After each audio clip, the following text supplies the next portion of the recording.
آج کل پاکستان میں عمران خان اور بشرا بی بی کی طلاق سے متعلق فیصلے پر گرما گرم بحث ہو رہی ہے۔ بہت سارے علماء نے اس فیصلے کو غلط قرار دیا اور بہت سارے لوگ ایسے بھی ہیں جو کہتے ہیں کہ یہ فیصلہ درست ہے۔ ہم اس سے صرف نظر کرتے ہوئے کہ یہ فیصلہ درست ہے یا غلط، یہاں سر دست یہ بات کرنا چاہتے ہیں کہ ہمیں کم از کم یہ معلوم ہونا چاہیے کہ طلاق کی عدت کیا ہے، اسلام میں طلاق کی عدت ہے کیا۔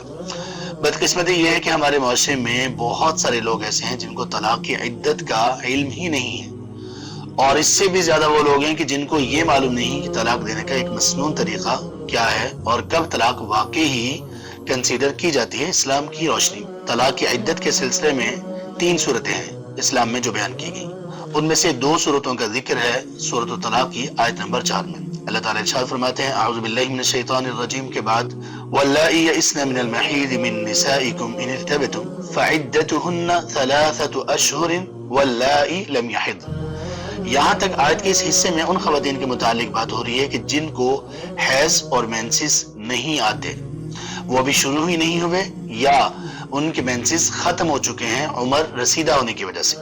ان دونوں کی عدت اللہ سبحانہ وتعالیٰ نے 3 ماہ مقرر کی، اور وہ 3 ماہ کون سے؟ لونر کیلنڈر کے مطابق، یعنی قمری مہینوں کے مطابق، اسلامی مہینوں کے مطابق۔ تو اس میں بھی وہ 90 دن نہیں بنتے جیسے کہ لوگوں میں مشہور ہے 90 دن کا۔ اور اس کے بعد دوسری صورت اس میں یہ بیان کی گئی کہ وَأُولَاتُ الْأَحْمَالِ أَجَلُهُنَّ أَن يَضَعْنَ حَمْلَهُنَّ، کہ جو خواتین پیگننٹ ہیں، حمل سے ہیں، ان کی طلاق کی عدت تب ختم ہوگی جس دن وہ اپنے بچے کو ڈلیور کریں گی، جنم دیں گی۔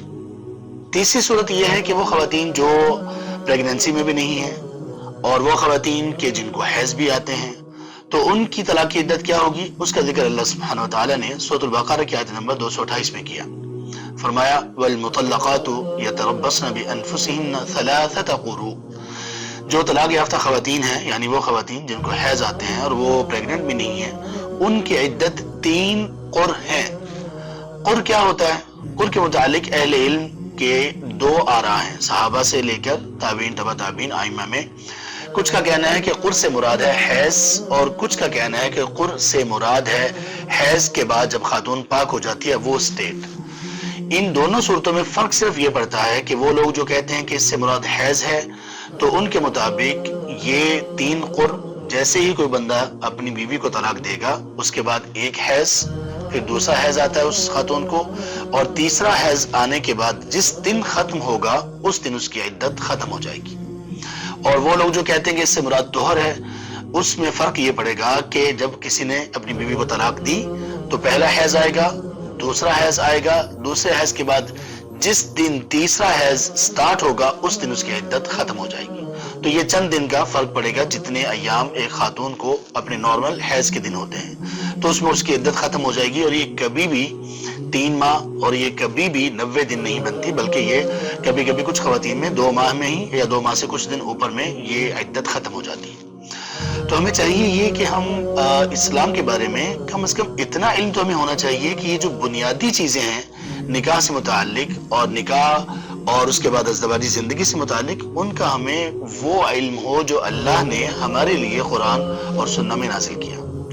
یہ علم ہے جو انسان کو ممتاز کرتا ہے باقی تمام مخلوقات سے اور جانوروں سے۔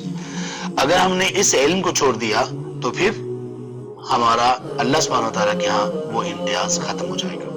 آئیے اس علم سے اپنے آپ کو جوڑ لیجیے۔ بارک اللہ فیکم، والسلام علیکم ورحمۃ اللہ۔